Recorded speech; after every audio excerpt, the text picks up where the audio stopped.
So over at my building site today, I'm doing some layout, just laying out where the different rooms are going to go on the lower floor of my earth home. I did get a bid on all my uh, foundation sill plates and sill seal and um, my vapor barrier for the open excavation in the crawl space.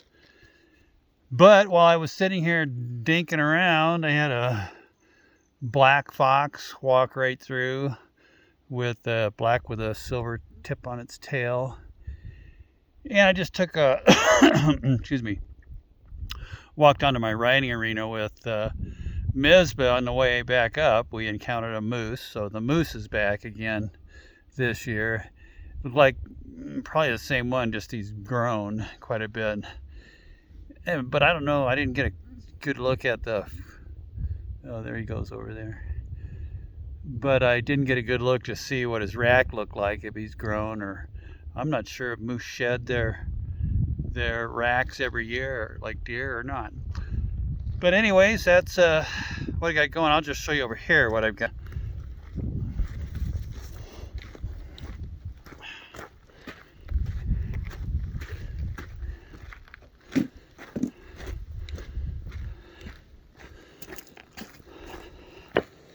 And I think I've talked about this before.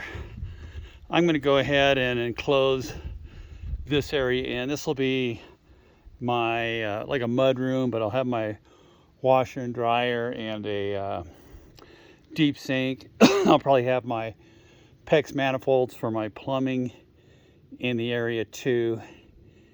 And this over here is a sitting room. But what I'm going to do, since these are not load-bearing walls, I'm going to go ahead and put sill plates down. Then I'll go ahead and frame them in up to just below where the box beams are. So those won't be load-bearing walls.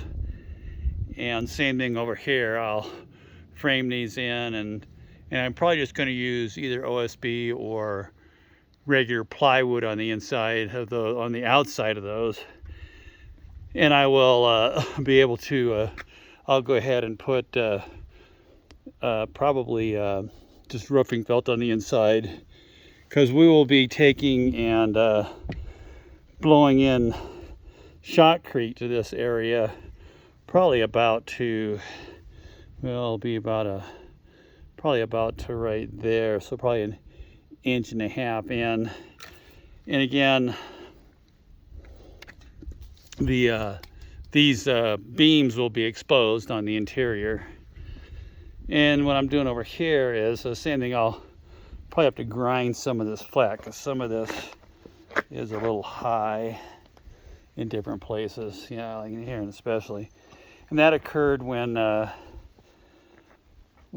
inspector looked at what I'd done, because I had my rebar propped up on like pavers, concrete pavers and concrete blocks. He didn't like that, although everybody else says I can do that, but never argue with an inspector. So I'm just laying this out now. One thing I found was here I had on this side of the footing would have been a wood stove, and on this side of the footing would have been a propane stove. This will be my master bedroom. So here's my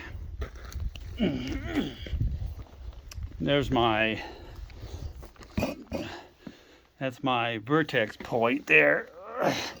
So that's where one of the walls will be. So it'll be a wall straight across, and this will be a master bedroom and a sitting room. But I got to looking, and of course those are going to come with flues. Well, those would go right up, and they'd have to penetrate the dome up above, where it's pretty busy up there. But also eventually I'll probably take and put a seating area up in my cupola. And of course my view is there's Lion's Head over there, and just Staunton Ranch Park through there. So those would be sticking right up in front of my view. So what I did is I'm 86ing this propane stove I was going to have in here, and I'll probably put some kind of electric. They have some pretty high quality electric stoves now. And then over here I will relocate where this wire reel is off of my wire gun. This is going to be an open area, so there's no box beam there because there's no floor there.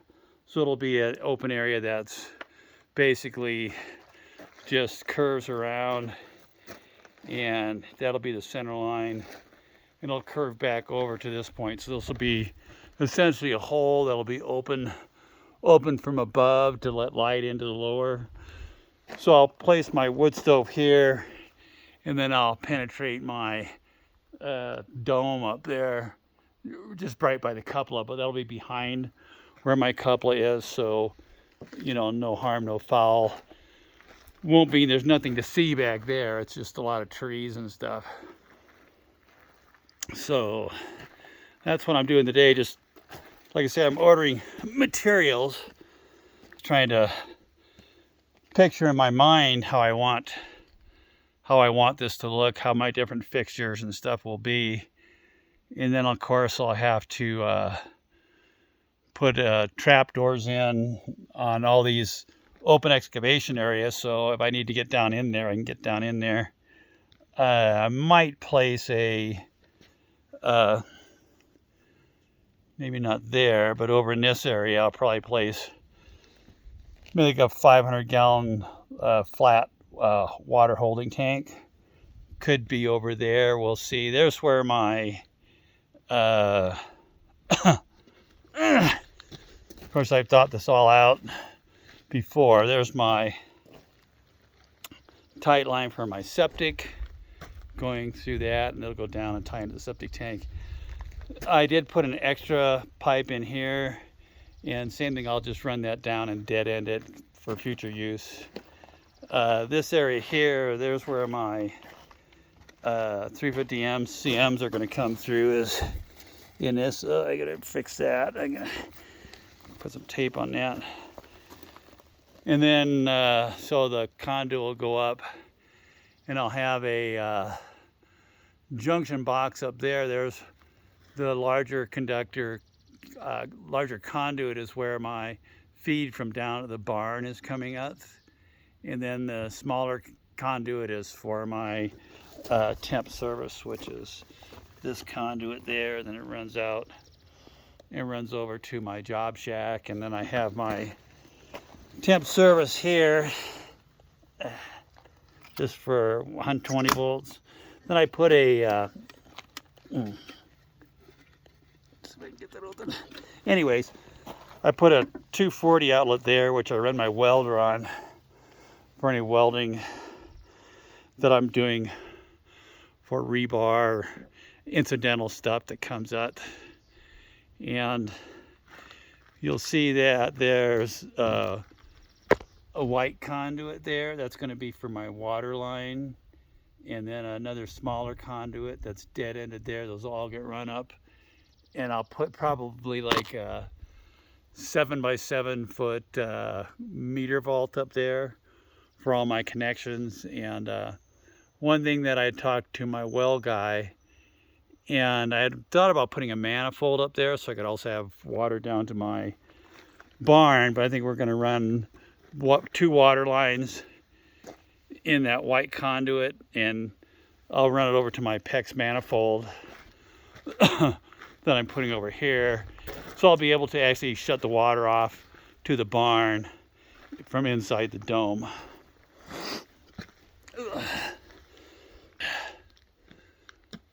So that's all I know for today. Just bummer I didn't get any videos of the moose or that fox, but they're frequent flyers. I see the fox here all the time. There's actually 3 foxes living on my property. That black and white one lives up above there somewhere.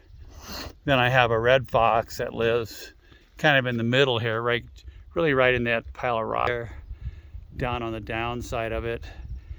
And then I have a tan fox that lives down by my riding arena. But so eventually I'll get videos of all those guys. I just didn't have a chance to grab my phone. Well, it's about noon here. I'll probably run over and grab some lunch, and I'll come back, and I'll post this for you guys to see later. And if I get a picture of those critters, I'll post those again too. Okay, later, bye.